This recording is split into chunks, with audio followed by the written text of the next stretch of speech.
Syederalun, innalillahi wa inna ilaihi roji'un. Kabar duka, Ketua Dewan Pers Aziumardi Azra meninggal dunia setelah sebelumnya menjalani perawatan di rumah sakit di Selangor, Malaysia.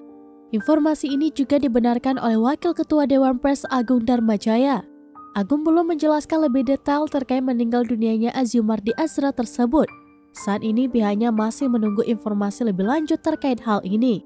Sebelumnya, Ketua Dewan Pers Aziumardi Azra terkena serangan jantung dalam penerbangan menuju Kuala Lumpur, Malaysia pada Sabtu 17 September 2022. Aziumardi sempat menjalani perawatan intensif di Rumah Sakit Serdang Selangor, Malaysia.